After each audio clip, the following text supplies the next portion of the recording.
Eh bien, salut à tous et à toutes et bienvenue dans un nouvel épisode de Peloton Mag. Au sommaire, la Vuelta continue et on parlera du doublé retentissant de Benjamin King ainsi que la prise de pouvoir de Simon Yates sur les routes d'Espagne. On terminera ensuite par les autres courses qui se déroulent dans la foulée, sur le Tour de Grande-Bretagne notamment, où André Ruppel s'est imposé sur la première étape. Et enfin, on se dirigera vers le nord de la France pour la suite de la Coupe de France et le Grand Prix de Fourmies. Mais l'actualité de ce dimanche est le nouveau succès de Benjamin King sur l'étape entre Talavera de l'Arena et la Covatia. En effet, le coureur américain s'est une nouvelle fois imposé en solitaire en se débarrassant de l'échappée matinale et de coureurs comme Bauke Mollema ou encore Dylan Teuns. Le coureur américain a encore su faire preuve d'anticipation dans le final en s'échappant à 20 km de l'arrivée en compagnie de Luis Mas. Il n'a pas paru le plus à l'aise dans les forts pourcentages, mais a su gérer l'écart qui était favorable de plus de 1 minute 30. Bauke Mollema, qui était son dauphin durant la majeure partie de l'ascension, est revenu à ses trousses aux alentours des 20 secondes, mais n'a jamais su faire la jonction avec l'homme de tête. Benjamin King remporte donc un nouveau succès, une nouvelle fois mérité.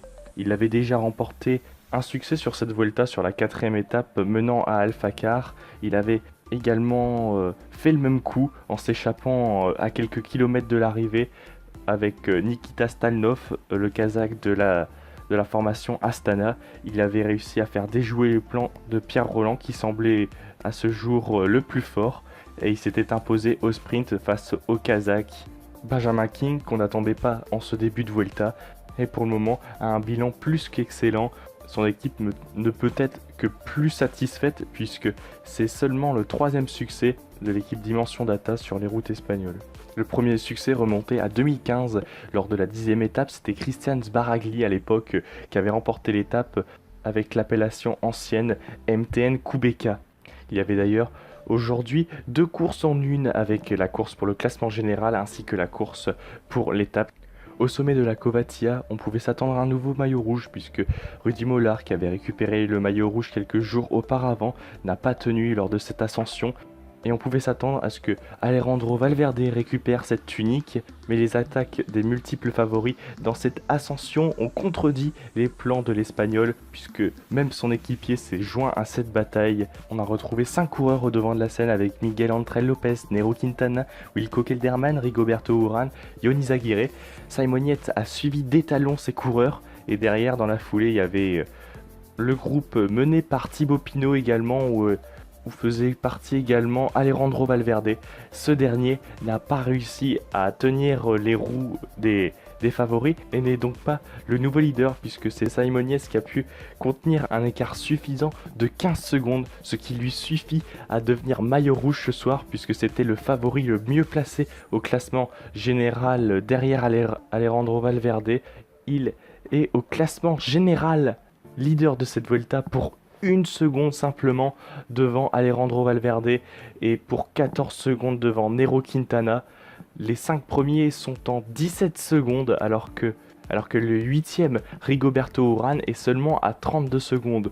Le top 10 se joue seulement en 1 minute.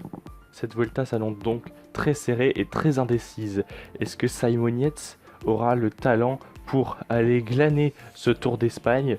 On sait maintenant qu'il a les qualités de grimpeur sur les grands tours puisque sur le dernier Tour d'Italie il avait été aérien dans ses coups de pédale dans les montées, il avait été notamment le plus fort durant les 2 premières semaines, mais dans la 3e semaine il avait craqué laissant place à Christopher Froome sur le Tour d'Italie. Alors est-ce que sur cette Vuelta Simon Yates va pouvoir garder son maillot rouge jusqu'à Madrid? On ne sait pas.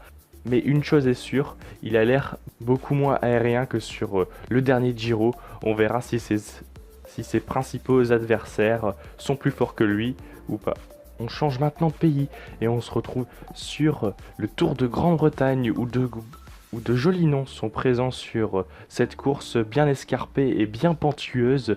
Aujourd'hui, malgré les attaques de Geraint Thomas et de Julian Alaphilippe dans le final, les sprinters se sont joués la victoire. Et alors que Fernando Gaviria semblait bien parti pour aller chercher le succès sur cette première étape ainsi que le maillot de leader, André Reppel, qui était placé juste un peu derrière lui, a réussi à remonter la file pour aller s'imposer en costaud en renversant Fernando Gaviria qui semblait pourtant tant imbattable dans les derniers 100 mètres. A noter également la remontée de Caleb Ewan dans les derniers 100 mètres également. André Reppel montre qu'avec son âge, il peut encore remporter de jolis sprints devant des coureurs qui sont encore jeunes comme Fernando Gaviria ou encore Caleb Ewan. Caleb Ewan qui va prendre la succession d'André Reppel en fin de saison, je vous le rappelle, puisqu'il va rejoindre Lotto Soudal.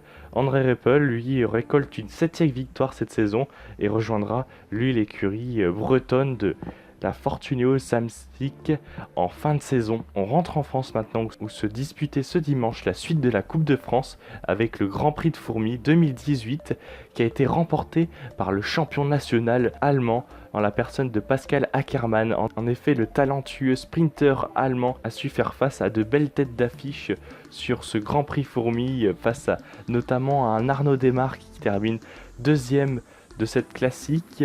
Alvaro O'Day, la pépite de la formation Quick-Step, termine lui 3e alors que Christophe Laporte, le sprinter de chez Cofidis, termine lui 5e à 24 ans.